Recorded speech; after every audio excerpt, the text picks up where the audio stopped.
ஒரு எதிர்கட்சியாக இருந்து கேள்வி கேட்டுட்டு இருக்கிற இந்த நேரத்தில் நமக்கு எதிராக என்ன சூழ்ச்சிகள்லாம் நடக்குதுன்றது உங்கள் எல்லாருக்குமே நல்லா தெரியும். அதனால் இப்போ உங்களுக்கு ஒரு வாக்குறுதியை கொடுக்குறேன்.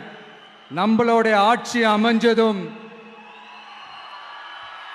ஒவ்வொரு கிராமத்துக்கும் நான் நேரடியாக வந்து என்னுடைய சொந்தங்களாகிய உங்க எல்லாரையும் நான் சந்திக்கிறேன். முதல்வர் ஆனாதான் நான் எல்லாரோட வீட்டுக்கும் வருவேன். முதல்வர் ஆனாதான் நான் வந்து கிராமமாக வந்து உங்கள் எல்லாரையும் சந்திப்பேன் அப்படின்னு சொல்லிட்டாராமா விஜய். ஏன்னா வந்து நடந்தது வந்து பொதுமக்களோட சந்திப்பில் பொதுமக்கள்லாம் பார்த்துமே வந்து நான் உங்கள் வீட்டுக்கெலாம் நான் வரமாட்டேன், உங்கள் கிராமத்துக்கெலாம் நான் வரமாட்டேன், உங்கள் ஊருக்கெலாம் நான் வரமாட்டேன்னு வந்து சொல்லிட்டார்ல விஜய். அதனால் வந்து ரொம்ப பொங்குறாங்க. யாருன்னு பார்த்தீங்கன்னா ஜேர்னலிஸ்ட்டுங்க, அதுவும் சோகால் ஜேர்னலிஸ்ட்டுங்க. பேருக்கு தான் வந்து பத்திரிகையாளர், பண்ணுறது பூரா வந்து திமுக கிட்ட காசு வாங்கிட்டு இருக்க ஆட்சியை வந்து ஒயிட் வாஷ் பண்ணுறதுக்கும் இருக்க ஆட்சியை வந்து புகழ்கிறதுக்கும் அந்த புகழ் பாடி பரிசில் பெறும் புலவர்கள் வந்து இன்னைக்கு வந்து பொங்கிட்டு இருக்காங்க. இன்னைக்கு நடந்தது வந்து ஒரு நிர்வாகிகள் சந்திப்பு. ஏன் நிர்வாகிகள் சந்திப்பு நடந்ததுன்னு யாராவது கேள்வி கேட்குறாங்களா?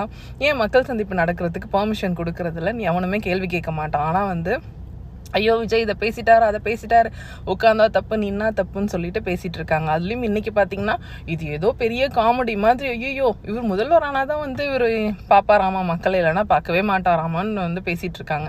அவர் தெளிவாக வந்து இன்னைக்கும் மட்டும் இல்லை எல்லா நிகழ்ச்சியிலுமே கடந்த சில நிகழ்ச்சிகளில் வந்து சொல்லிட்டுருக்காரு, ஏன் மக்களை பார்க்கறதுக்கு எனக்கு அனுமதி கொடுக்க மாட்டேன்றாங்க. ஏன் அதெல்லாம் யாருக்குமே காதில் வந்து கேட்கலையா, இல்லைன்னா வந்து கேட்க விரும்பலையா, இல்லை அதை பற்றி வந்து பேசுகிறதுக்கு விரும்பலையா? திமுக வந்து எதிரில் இருக்கவங்கள வந்து நிராயுதபாணியாக நிற்க வச்சுட்டு அதுக்கப்புறம் சண்டைக்கு போய் நான் தான் ஜெயிச்சேன்னு சொல்கிற மாதிரி ஒரு கேவலமான ஒரு அரசியலை பண்ணிட்டு இருக்காங்க. இதை பற்றி யாருக்குமே எந்த கவலையும் இல்லை. இதை நம்ம எந்த கேள்வியும் கேட்க மாட்டோம். ஆனால் இவங்களாம் தான் ஊடகவியலாளர்கள், இவங்கெல்லாம் தான் இங்கே வந்து சமூக போராளிங்க, இவங்க தான் வந்து அறிவாளி. ஜேர்னலிஸ்ட்லாம் கூட கிடையாது. நாங்கள்லாம் வந்து எவ்வளோ எக்ஸ்பீரியன்ஸ்டு, நாங்கள் சொல்கிறது மட்டும்தான் கரெக்டு, நாங்கள் தான் ஜேர்னலிஸ்ட் தூக்கி நிறுத்துறோம் இங்கே அப்படின்னு சொல்லி இவங்க எல்லாருமே சொல்லிட்டு இருக்காங்க.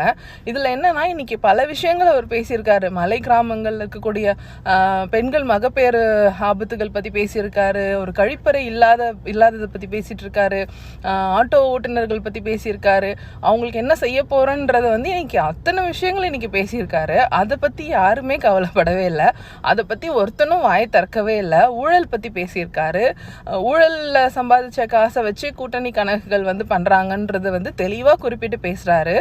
அதை பற்றி ஒருத்தருக்குமே கவலை கிடையாது. ஐயோ இது வந்து நான் முதல்வர் ஆனாதான் வருவேன்னு சொன்னாருன்னு சொல்லிட்டு கேவலமாக ஒரு ட்வீட்ஸ் போடுறதும் கேவலமாக பேசுகிறதும் வந்து மக்கள் எல்லாரையும் பார்த்துட்டு தான் இருக்காங்க.